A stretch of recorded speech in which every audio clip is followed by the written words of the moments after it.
నుంచి ఉష్ణోగ్రతలు తగ్గుతూ వస్తున్నాయి కాబట్టి భారీగా ఎండలైతే లేవు. మనం మే నెలలో ఈ పాటికి నిజానికి 40 డిగ్రీల పైబడి ఉష్ణోగ్రతలు నమోదవుతూ ఉంటాయి.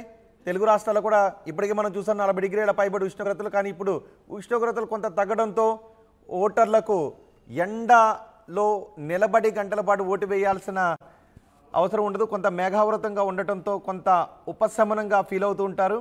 కానీ కొంతమంది ఒక్కబోతకు విసురుకుంటున్న దృశ్యాలు కూడా మనం చూస్తున్నాం. లైన్లో నిలబడి జూనియర్ ఎన్టీఆర్ పోలింగ్ కేంద్రానికి వచ్చారు. భార్య తల్లితో కలిసి పోలింగ్ కేంద్రం దగ్గరికి వచ్చారు. ఉండవల్లి వెళ్దాం. ఉండవల్లిలో కొద్దిసేపటి క్రితం టీడీపీ అధినేత చంద్రబాబు ఆయన ఓటు హక్కును వినియోగించుకున్నారు. అలాగే కడపలో పులివెందుల నుంచి సమాచారం అందించడానికి మా ప్రతినిధి కిషోర్ కూడా సిద్ధంగా ఉన్నారు. కొద్దిసేపటి క్రితం పులివెందుల్లో వైసీపీ అధినేత జగన్ ఆయన ఓటు హక్కును వినియోగించుకున్నారు. ముందుగా కృష్ణమోహన్ మంగళగిరిలో పోలింగ్ ఏ విధంగా ఉంది? కొద్దిసేపటి క్రితమే మంగళగిరిలో ఉండవల్లిలో ఓటు హక్కును వినియోగించుకున్నారు చంద్రబాబు. అక్కడ పోలింగ్ సరళ ఏ విధంగా ఉంది?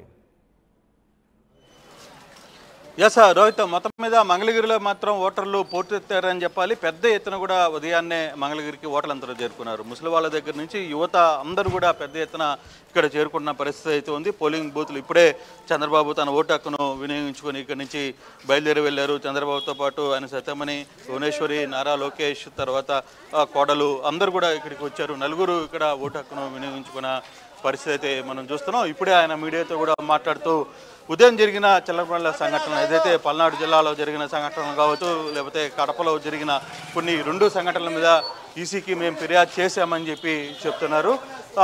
సాయంత్రం పెద్ద ఎత్తున కూడా ఓటర్లు రావడానికి కొంత మాకు పాజిటివ్ కనపడుతుంది అనేది అని చెప్పారు. పెద్ద ఎత్తున ఓటర్లు సుదూర ప్రాంతాల నుంచి కూడా ఇక్కడికి చేరుకున్నారు అనేది ఆయన చాలా క్లియర్గా చెప్తున్న పరిస్థితి. ఓవరాల్గా చంద్రబాబు మాట్లాడుతూ మాత్రం ఒకటి, ఇంత ఉదయాన్నే ఇంత స్థాయిలో ఓటర్లు నమోదు కావడం, ఇప్పుడున్న ఓటర్ల పరిస్థితి కంటే కూడా ఈసారి ఓటింగ్ శాతం గతంలో కంటే కూడా పెరిగే అవకాశాలు ఉన్నాయనేది ఆయన స్పష్టంగా చెప్తున్నారు. మరోవైపు ఓటర్లు ఎంతో ఉత్సాహంగా తమ ఓటు హక్కును వినియోగించుకుని బయటకు వస్తున్న పరిస్థితులు కూడా మనం చూస్తున్నాం. ఓటర్లు అన్ని రకాల ఓటర్లకు సంబంధించిన ఆహారంలో పూర్తిగా కూడా ఏర్పాట్లు అయితే పెద్ద ఎత్తున చేసిన పరిస్థితి ఉంది. మెడికల్ క్యాంపులు పెట్టారు, వాటర్లు పెట్టారు. తర్వాత కొన్ని ప్రాంతాల్లో పెద్ద ఎత్తున క్యూ లైన్లు ఉన్న నేపథ్యంలో వాళ్ళందరికీ కూడా మంచినీళ్ళు అందించే పరిస్థితులు కూడా చూస్తున్నాం. సరే, మనం చూడొచ్చు మంగళగిరి పోలీస్ స్టేషన్లో పెద్ద ఎత్తున కూడా బారులు తీసిన పరిస్థితి చూడొచ్చు. ఉదయాన్నే ఇంత ఎత్తున ఈ పోలింగ్ బూత్కి రావడం నిజంగా ముసలి వాళ్ళు, తర్వాత పెద్దవాళ్ళు వీళ్ళందరూ కూడా ఈ ప్రాంతానికి చేరుకోవడం, వీటన్నీ కూడా చాలా వరకు ఓటర్లు చైతన్యవంతులై ఈసారి మాత్రం ఓటింగ్ % పెద్ద ఎత్తున కూడా పెరిగే అవకాశం ఉంది. దాదాపుగా 85% ఓటింగ్ ఈసారి నమోదయ్యే అవకాశాలు ఉన్నాయని అధికారులు అంచనా వేస్తున్నారు. ఎందుకంటే ఉదయాన్నే ఇంత పెద్ద ఎత్తున బారులు చూస్తున్న పరిస్థితి, దాదాపుగా ఓటర్లు చాలాసేపు క్యూలో నిలబడిన పరిస్థితి మనం చూస్తున్నాం. ఎంతసేపు నిలబడారు కూడా వాళ్ళతో మాట్లాడే ప్రయత్నం చేస్తారు. సరే, ఎంతసేపు నుంచి ఉన్నారు మీరు? 1 అవర్ నుంచి, గంట నుంచి. చాలా పెద్ద ఎత్తున చూస్తున్నారు కదా ఈసారి. అవునవును. గతంలో చూసారా మీరు ఇంత స్థాయిలో? అంతకుముందు లేదు. ఎర్లీ మార్నింగ్ అయితే ఇదే ఫస్ట్ టైం. అవును. సో చాలా మంది ఇక్కడ మనం చూస్తున్నాం, పెద్ద ఎత్తున కూడా ఇక్కడ మనం చూస్తున్న పరిస్థితి అయితే కనబడుతుంది. ఆల్మోస్ట్ ఆల్ వీటన్నిటిలో చూసుకుంటే ఓవరాల్గా ఓటర్లు కావచ్చు, లేకపోతే అన్ని ఏజ్ గ్రూప్ ఓటర్స్ అందరూ కూడా తమ ఓటు. కృష్ణమోహన్, మీరు కొద్దిసేపు అందుబాటులోనే ఉన్నట్టు ఒకసారి కడప వెళ్దాం. కడపలో కొన్ని చోట్ల ఉద్రిక్త పరిస్థితులు తలెత్తినట్టుగా తెలుస్తోంది. కడప జిల్లాలో పలు పోలింగ్ కేంద్రాల దగ్గర మైదుగురు, రాజంపేట నియోజకవర్గాల్లో గొడవలు జరుగుతున్నట్టుగా తెలుస్తోంది. కడప నుంచి సమాచారం అందించడానికి మా ప్రతినిధి కిషోర్ సిద్ధంగా ఉన్నారు. కిషోర్, కడపలో ఏంటి పరిస్థితి? కొన్ని చోట్ల గొడవలు జరుగుతున్నట్టుగా తెలుస్తోంది. కార్ల అద్దాలు కూడా పగిలిపోయాయి. ఒక వర్గం వారు మరొక వర్గం పైన రాళ్లు రువ్వుకోవడంతో కొన్ని కార్ల అద్దాలు కూడా పగిలిపోయాయి. కార్లను ధ్వంసం చేశారు కొంతమంది కార్యకర్తలు. కడపలో పోలింగ్ కేంద్రాల దగ్గర ఉద్రిక్త పరిస్థితులు కనిపిస్తున్నాయి. మా ప్రతినిధి కిషోర్ ఉన్నారు. కిషోర్, ఏంటి పరిస్థితి కడపలో? Thank you Rohit. కడప జిల్లాలో పోలింగ్ ప్రక్రియ ప్రారంభమైన కొద్దిసేపటికే అటు ఉద్రిక్త పరిస్థితులు చోటు చేసుకున్నటువంటి పరిస్థితి కనిపిస్తుంది. ప్రధానంగా రాజంపేట, అదేవిధంగా మైదుకూరు, కమలాపురం నియోజకవర్గాల్లో ఉద్రిక్త పరిస్థితులకు దారితీశాయనే చెప్పవచ్చు. ఎందుకంటే ఉదయం టీడీపీ ఏజెంట్లు రాజంపేట మండల పరిధిలో ఉన్న రాజంపేట నియోజకవర్గ పరిధిలో ఉన్నట్టు పుల్లంపేట మండలం పాపక్కయ్య గారి పల్లెలో కూడా ఉద్రిక్త పరిస్థితులు చోటు చేసుకున్నాయి. అక్కడ టీడీపీ ఏజెంట్ల పైన కూడా కారు ధ్వంసం చేయడంతో పాటు టీడీపీ ఏజెంట్లు కూడా ఎత్తిపోయిన పరిస్థితి. మరోవైపు ఏదైతే మైదుకూరు నియోజకవర్గ పరిధిలో ఉన్నటువంటి చాపాడులో కూడా రాళ్ల దాడికి దిగిన పరిస్థితి. ఒక రకంగా టీడీపీ ఏజెంట్ పైన రాళ్ల దాడి దిగారు. అక్కడ రక్త గాయాలై తీవ్రమైనటువంటి రక్త గాయాలైన పరిస్థితి కనిపిస్తుంది. మరోవైపు కమలాపురం నియోజకవర్గంలో ప్రధానంగా మాజీ ఎమ్మెల్యే వీరశివారెడ్డి స్వగ్రామం కోగటంలో కూడా ఉద్రిక్త పరిస్థితులు దారితీశాయి. అక్కడ కూడా వాహనాన్ని నిలుపుదల చేయడంతో కూడా అక్కడ కూడా టీడీపీ నేతలు వైసీపీ నేతల మధ్య వాగ్వివాదం చోటు చేసుకుంది. అయితే ప్రధానంగా ఏదైతే మైదుకూరు నియోజకవర్గ పరిధిలో ఉన్నటువంటి జీవి సత్రం సమీప అన్నటువంటి వైసీపీ నేత కారును కూడా దహనం చేసిన పరిస్థితి. ఉదయం నుంచి కూడా అటు ప్రధానంగా రాజకీయ పార్టీకి సంబంధించినటువంటి ఏజెంట్లు అడ్డుకునే పరిస్థితి కనిపించింది. ఆ క్రమంలోనే ఒకరిపై మరొకరు రాళ్ల దాడులకు దిగినటువంటి పరిస్థితి. మరోవైపు రక్త గాయాలై తీవ్రమైనటువంటి ఉద్రిక్త పరిస్థితులు చోటు చేసుకున్నటువంటి తరుణంలో అటు కడప జిల్లా ఎస్పీ కూడా ఇప్పటికే హెచ్చరికలు జారీ చేశారు. ఏదైతే కవింపు చర్యలు చేసినా కూడా అదేవిధంగా ఘర్షణకు దారితీసినా కూడా ఖచ్చితంగా చర్యలు ఉంటాయన్నటువంటి విషయాన్ని చెప్పడం జరిగింది. అయితే ఇప్పటికే ఏదైతే ఘర్షణ జరుగుతున్న ప్రాంతాల్లో దాడులు జరుగుతున్నటువంటి ప్రాంతాల్లో జిల్లా ఎస్పీ ఆదేశాల మేరకు అక్కడికి కేంద్ర బలగాలతో పాటు ప్రత్యేక బలగాలు కూడా అక్కడ చేరుకోవడం జరిగింది. వారందరినీ కూడా తరిమి కొట్టే పరిస్థితి కనిపిస్తుంది. మొత్తం మీద చూసుకుంటే మాత్రం కడప జిల్లాలో పోలింగ్ ప్రక్రియ ఒకవైపు ప్రశాంతంగా సాగుతున్న తరుణంలో మరోవైపు కొన్ని నియోజకవర్గాల్లో మాత్రం ఘర్షణలకు దాడులకు దారితీస్తున్న పరిస్థితి కనిపిస్తుంది. మరోవైపు సీఎం జగన్మోహన్ రెడ్డి ఇప్పటికే పులివెందుల నియోజకవర్గ పరిధిలో ఉన్నటువంటి బాగ్రాపురంలో కూడా ఆయన ఓటు హక్కు వినియోగించుకున్నారు. అయితే మరి కాసేపట్లో షర్మిల కూడా ఇదే పోలింగ్ కేంద్రం వద్ద, ఇక్కడ మనం పోలింగ్ కేంద్రం వద్ద ఉన్నాం, ఈ పోలింగ్ కేంద్రం వద్ద మరి కాసేపట్లో కూడా AP PCC chief Sharmila vote హక్కు వినియోగించుకున్నారు. ఆమె మరి కాసేపట్లో తండ్రి నివాళులు అర్పించిన అనంతరం కూడా వచ్చాయా ఫర్దర్ గా ఇంకా గొడవలు జరగకుండా ఉండడానికి ఏం చర్యలు తీసుకుంటున్నారు? ఎస్ రోహిత్, ఖచ్చితంగా. ఎందుకంటే పుల్లంపేటలో ఉద్రిక్త పరిస్థితులు దారి చేసిన తరుణంలో కూడా అక్కడ ఉన్నటువంటి డిఎస్పీ చైతన్య అక్కడ చేరుకోవడం జరిగింది. ఇప్పటికే ఏదైతే ఘర్షణకు గల దాడులు జరిగినటువంటి పరిణామాల నేపథ్యంలో కూడా వాటిపైన ఆరా తీశారు.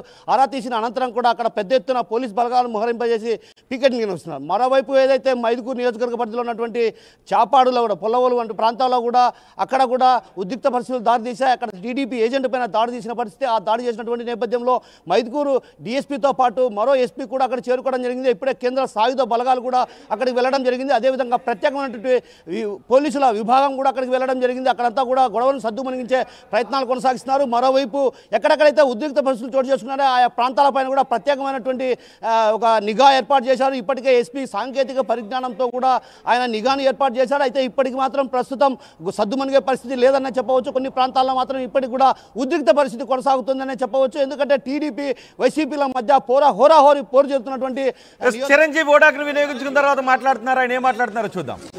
ఆ తర్వాత మన అభివృద్ధిని రావడానికి, అభివృద్ధి పథంలోకి మన దేశం కానివ్వండి రాష్ట్రం కానీ వెళ్ళడానికి మీరు దోహదపడాలి.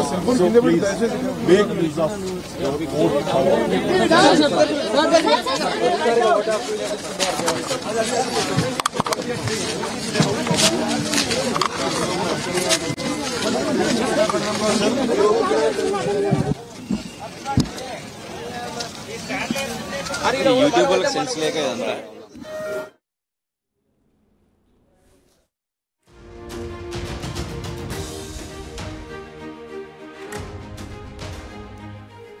నారా లోకేష్ మంగళగిరి నుంచి టీడీపీ అభ్యర్థిగా బరిలో ఉన్నారు. నారా లోకేష్ ఓటు హక్కును వినియోగించుకోవటానికి పోలింగ్ కేంద్రం దగ్గరికి వస్తున్న దృశ్యాలు ఆర్టీవీ స్క్రీన్ పైన చూస్తున్నాం.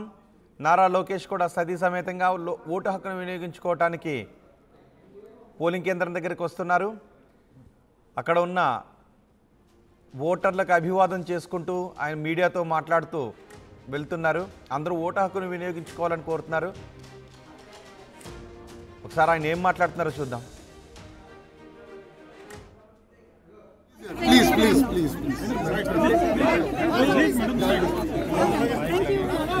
సైడ్కి వస్తారా ప్లీజ్.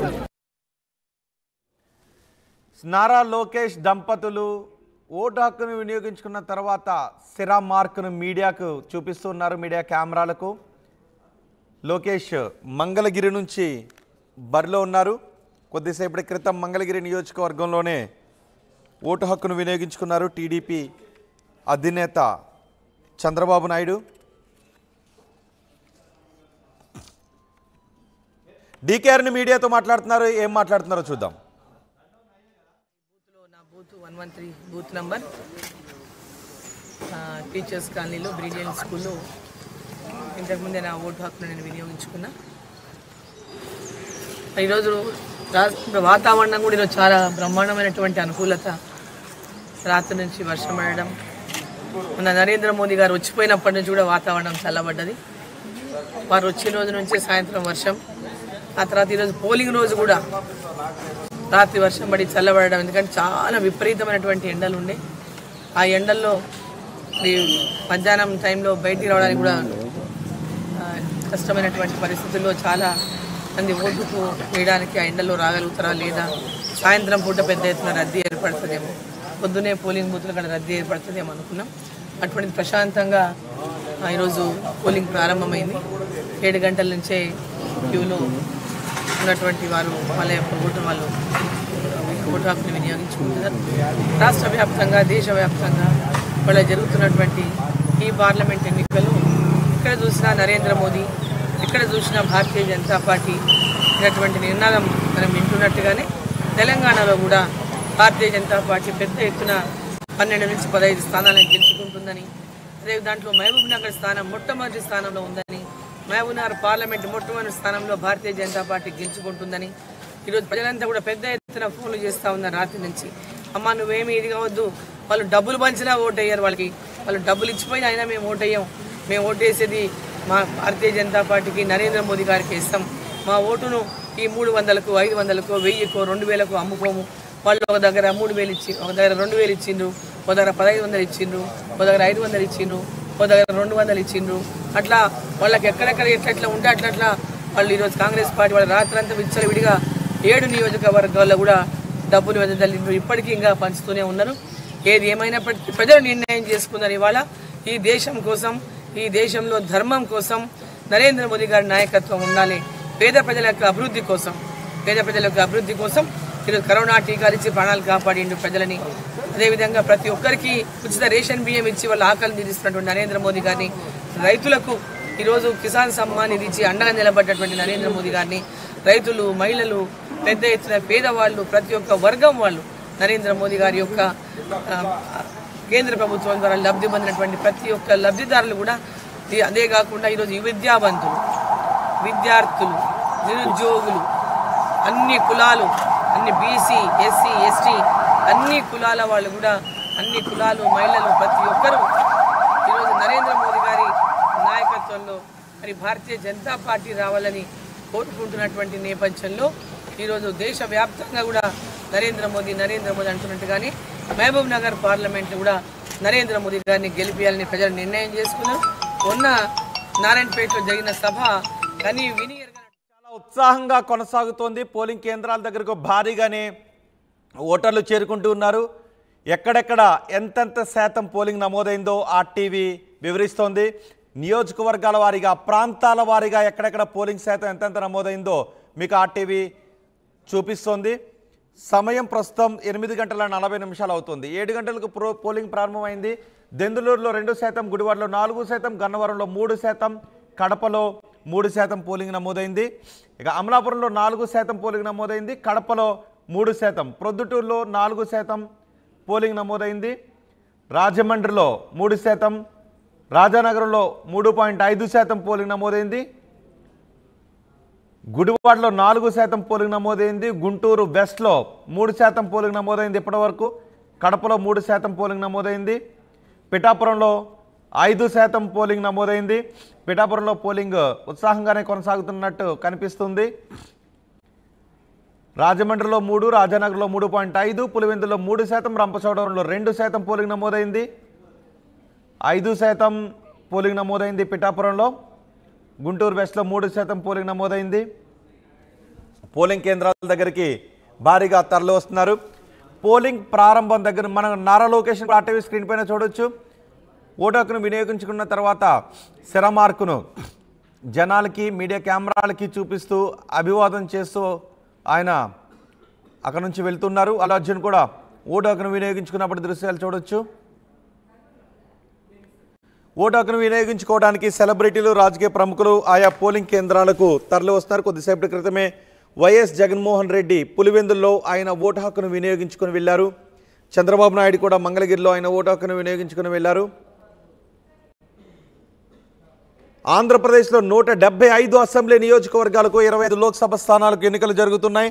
రాష్ట్ర వ్యాప్తంగా 10 రాష్ట్రాల్లో 96 నియోజకవర్గాల్లో 96 లోక్సభ సెగ్మెంట్లలో ఎన్నికలు జరుగుతున్నాయి. అందులో 42 స్థానాలు తెలుగు రాష్ట్రాల్లోనే ఉన్నాయి. మరి తెలుగు ఓటరు ఎటువంటి తీర్పును రాస్తున్నాడు? తెలుగు ఓటరు తీర్పును రాయడం మొదలుపెట్టి సుమారు 2 గంటల 45 నిమిషాలు కావస్తుంది. 1:45 నిమిషాలు. 7 గంటలకు పోలింగ్ ప్రారంభమైంది. 5:30కే మాక్ పోలింగ్ ప్రారంభమైంది. మాక్ పోలింగ్ జరుగుతున్నప్పుడే పోలింగ్ కేంద్రాల దగ్గరికి భారీగా చేరుకున్నారు. సుమారు 2 గంటల సమయం కావస్తుంది. పోలింగ్ శాతం ఇప్పటివరకు ఏ ప్రదేశాల్లో ఎంతెంత నమోదైందో ఆర్టీవీ స్క్రీన్ పైన చూడొచ్చు. దెందులూరులో చాలా తక్కువ పోలింగ్ శాతం నమోదైంది. దెందులూరులో 2% మాత్రమే పోలింగ్ నమోదైంది. పిఠాపురంలో అత్యధికంగా ఇప్పటివరకు 5% పోలింగ్ నమోదైంది. పోలింగ్ కేంద్రాల దగ్గరకు ఓటర్లు బారులు తీరుతున్నారు. రంపచోడవరంలో కూడా పోలింగ్ 2% మాత్రమే నమోదైంది. దెందులూరు రంపచోడవరంలో పోలింగ్ కొంచెం మందకొడిగా కొనసాగుతున్నట్టుగా కనిపిస్తోంది. పిఠాపురంలో కొంచెం ఉత్సాహంగానే పోలింగ్ కనిపిస్తోంది. 5% పోలింగ్ నమోదైంది. హిందూపురంలో 3% పోలింగ్ నమోదైంది. బాలకృష్ణ పోటీలో ఉన్న నియోజకవర్గం అది. పులివెందుల్లో 3% పోలింగ్ నమోదైంది. వైసీపీ అధినేత జగన్ పోటీ చేస్తున్న నియోజకవర్గం అది. గుడివాడలో కూడా 4% పోలింగ్ నమోదైంది. గుడివాడలో కూడా ఓటర్లు కొంచెం ఉత్సాహంగానే ఉన్నారు. కడపలో మొత్తంగా 3% పోలింగ్ నమోదైంది. ప్రొద్దుటూరులో 4% పోలింగ్ నమోదైంది.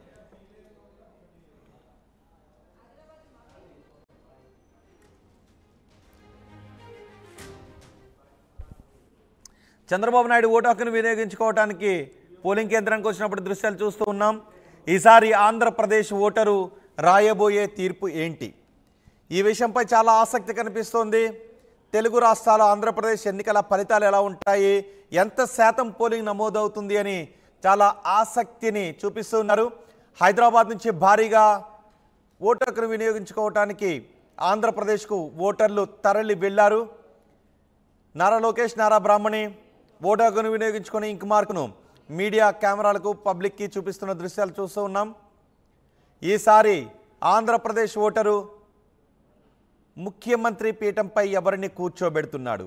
జూన్ 4వ తారీఖున తెలుస్తుంది.